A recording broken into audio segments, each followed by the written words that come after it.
Welcome back to another community tier list. We're going to be ranking Mythic heroes with the people on Twitch, so link down below if you guys want to be a part of this. Let's do a disclaimer real quick. Mythic heroes is a pretty funny tier list. It's not a serious thing.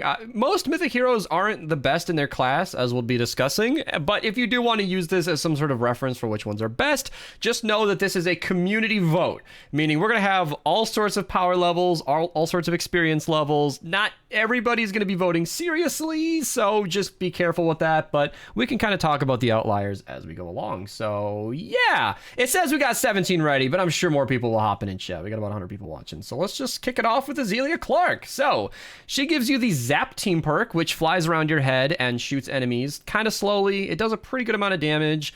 Her main ability is that she gives you a 15.5% ability energy damage bonus, which is nice.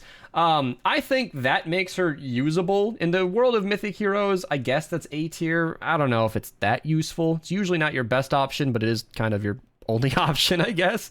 So yeah, I'll do A tier. And yeah, he says C tier, no way. And that's what's kind of interesting about these community votes. You sometimes get disagreements. Zenith might be an easy S tier. I literally don't even know the team perk. Does anybody know? You guys know? I don't. No, anybody want to jump in? No, Archer, no. I think it's the one that where it like decreases elemental effect duration. I don't remember. It's not a serious one to my knowledge, but he can freeze enemies with your snipers when they crit. That is extremely useful. I made a video showcasing a loadout that Wolverine Archer suggested where you use that with a Xenombo, and it's actually extremely viable. Super, super good hero. Very, very good lead. Wukong, less so. He's kind of a nice support hero. Basically, every 6 eliminations triggers an explosion, and he gives you the team perk Mantis Leap for some reason. I have no idea why. But that gives ninjas extra jumps, and I think that's kind of useful. You've got like a C or B tier hero ability. I'm sorry, team perk. You've got a pretty good support perk. He's like my last pick usually. If I really need to fill a loadout, I'll use him. I think B tier is fair. He's not a hero you want to forget about, but he's rarely the first thing you'd want to use when you're going for stuff. What else do we got here? Okay, so this is, why am I forgetting? Swordmaster Ken. He gives you a 75% damage bonus to swords when you're in shadow stance. So basically, after an elimination, you're in shadow stance for 4 seconds, and it gets re-upped with every elimination. He gives you a damage bonus with that. It's pretty useful.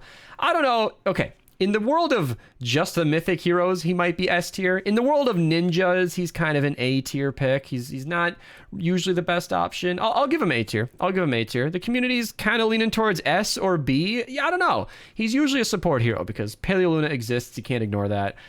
He's not ever the best ninja option, but he's nice to have. This is Steel Wool Sid. Is he like kinetic overdrive? Ugh. Yeah, I think he's like... I don't know. B tier is generous. The only time I ever use him is if I'm activating Boom Base, or I guess he works with Totally Rockin' Out now. I'll put him in F tier. He's a filler perk. I use him to activate team perks and nothing else. I've taken his team perk seriously before. I'm sorry, I've taken his support perk seriously before, but I don't know. And you said the team perk isn't bad. Does he unlock Boom Base as a team perk? Do all the heavy metal guys do that? Do.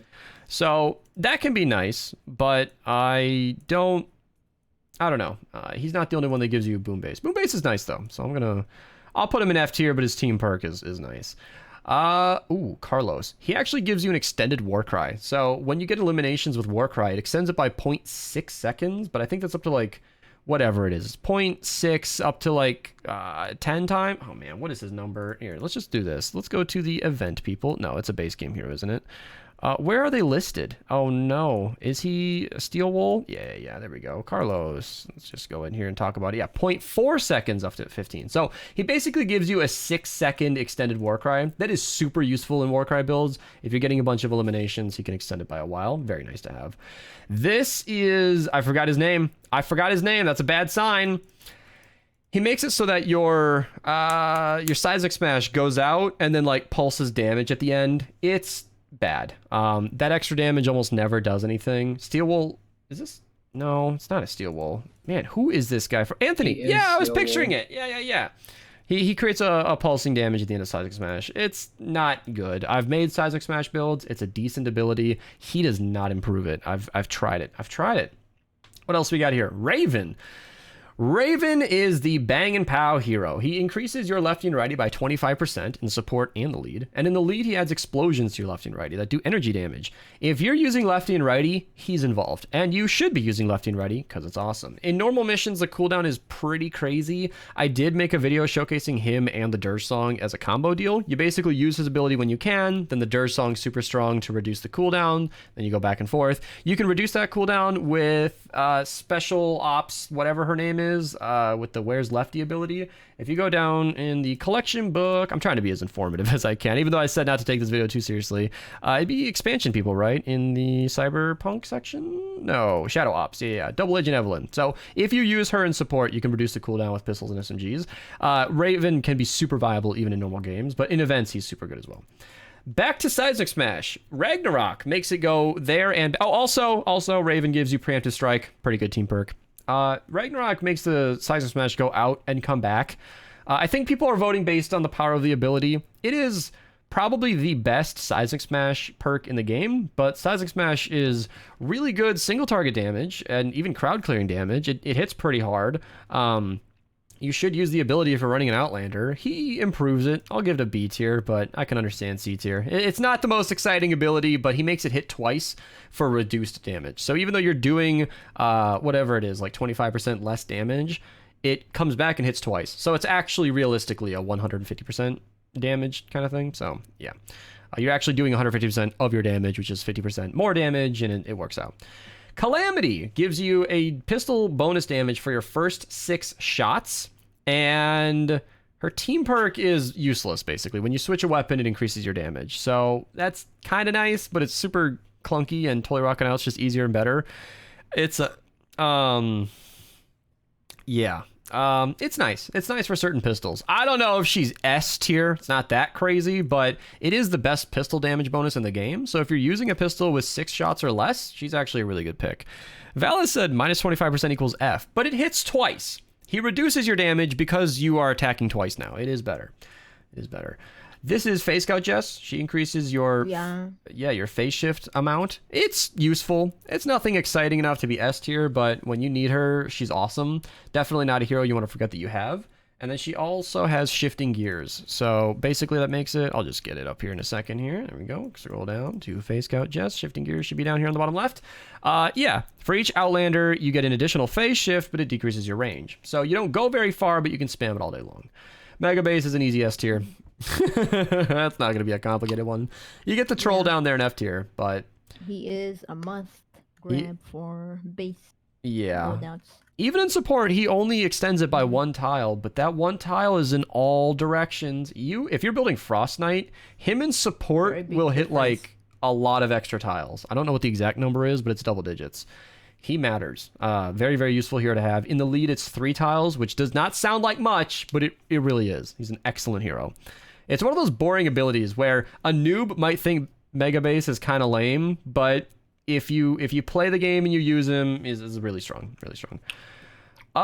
This is Mythic Ramirez. She gives you, what is it, like frag grenade radius? Oh my god, is that really what it is? That's in my brain, but that feels so terrible. She has cool customer, which is not super useful. Yeah, frag grenade radius. That is F tier. Frags are pretty good. They got a damage, like, they tripled the damage a while ago. The radius is nice. I'm trying to be positive, but it doesn't really change anything. And to be honest, the it's pinned in chat. If you guys want to participate in the tier list, in fact, I can just spam it. Yeah, the frag radius is already pretty high, is what I was gonna say. Lynx is S tier. Let's do it. S tier view. A tier functionality. She gives you that 140% damage bonus when you use the kunai ability. Let's do it. Plus you hover in the air. It's not as insanely good as it sounds. The community is very divided. F tier are people who just think from a more balanced perspective. I think A is fair. S is maybe overblown. One of the best for Storm King. Good job. What is her name? Oh my god, I keep forgetting. Show the world. Field Agent Rio. Field Agent Rio. She's one of the Shadow Ops or Spy. Did they put her in Spy retroactively? Spy. Yeah, they added her to Spy way after. Yeah, so she gives you the phase cannon. I have tried this myself. It's bad. It's a slow-moving projectile that doesn't do nearly enough to justify a whole hero. Her team perk is very similar. It's just bad. We've tried to make her good, and it's yeah. Dire is really interesting. In Frost Knight, he gives you a constant 25% movement bonus. That is awesome. All the time. All the time. Which is pretty nice. In regular games, it's only nighttime, which is significantly less useful. And his team perk is fun. His team perk is complicated enough where I made a whole video on it. I'm going to pause it just to go track it down. Just a second, you guys. His team perk basically makes it so that you do extra melee damage and you move faster. Where is he, you guys? Is he Four Nightmares? That sounds about right. Yeah, let's go find him together. It's a very casual video today. Scroll down to the bottom here. Yeah. For each hero of whatever qualifications, every elimination increases your damage and melee life leech.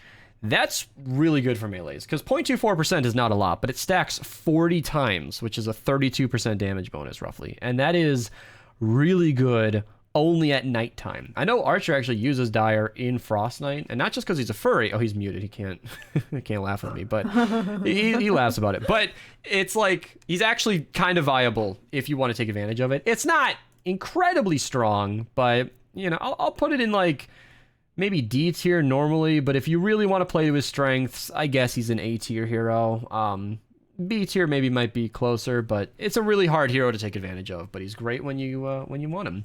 Dennis Jr. is S tier for a couple of reasons.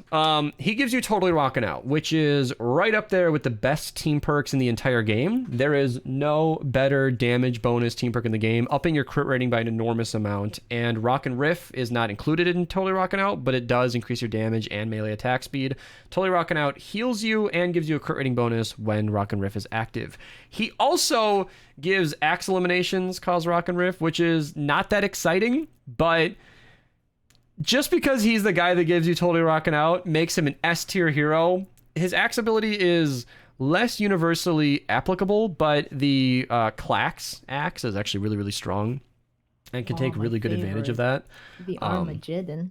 Yeah, and the Armageddon. Yeah, he helps both of those quite a lot. So a really, really good hero. This is like Fan of Stars, like the Shurikens. You guys are going C tier. I'll go D tier. F tier implies he's totally useless. I don't know. Throwing your shurikens in an arc is maybe okay for crowd clearing. I don't know what to do with this hero.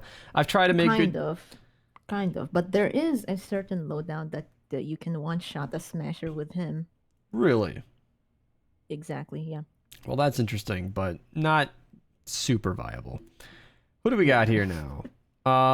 Carbide. So for the same exact reason as Raven, Carbide is, I've labeled him in a video like the king of dungeons, because his lefty and righty can just bounce around and go everywhere. That is super, super strong, especially in dungeons where it's a confined space. Super, super satisfying hero to use. Functionally useless in regular games because your bullets just go everywhere and can't really do anything. But yeah, Carbide is it's more of an A tier for me. An E tier? So. Or an A tier? A tier. Blakebeard Stash. One of the best team perks in the game. Again, I'm not even looking at Blakebeard for his cannonball damage. I'm looking at his team perk. Blakebeard's Stash is really good for peg legs, cannonballs, and coconuts. Very, very solid build for like ventures and dungeons. Even in regular missions, it's a very fun build. It can be your entire kit. It's not reliant on what kind of weapons you use. And I'm a big fan. He also gives you cannonball bonus damage, which is really good in support for that build. I don't think he as a hero is S tier, but the team perk is good enough to make him viable. Bladestorm Enforcer gives you Shuriken explosion damage. It's not much. It's a very small explosion. It's a little bit extra. And he gives you... Oh, man. What is the 6 perk? Or the team perk? I actually don't know what he gives you. Is he another spy hero? That sounds right. Pretty much, yeah. No, he's not a spy hero. Bladestorm Enforcer. Where is he? I don't even know. Where do you belong, Bladestorm? Bladestorm? Oh, is he? Yeah, and spy heroes. Oh, okay. He wasn't in there, I swear. Well, I gotta get my vote in before it goes away. Oh, I think I lost it. Well, F tier sounds about right. That's an easy F tier. And I still want to find him. You said he was spy? I'm blind? Yeah. I'm blind. Oh, I totally am. He was right in front of me. Yeah, Endless Shadow. Extra Shadow stance is not super exciting, but Yeah, neither is Black Knight Garridan. So there's all the Mythic heroes ranked. Some of them are really good. Some of them are really not. F tier is as populated as S tier, with some in between. I really don't know what Epic's criteria was for picking Mythic heroes. They all unlock a team perk, which is kind of cool. But yeah, my list is surprisingly different. A little bit of shakeups here and there. I was a little less generous with the S tier, but you guys can kind of see what it is. And then if you guys want to check out the link in the description down below, I don't know if I'll link this exact one or not, but you can sort of see how we all voted and go from there. Thank you guys so much for watching. Comment on what you thought. Check out the link in the description for the YouTube community vote, and I'll see you guys in the next one. Subscribe.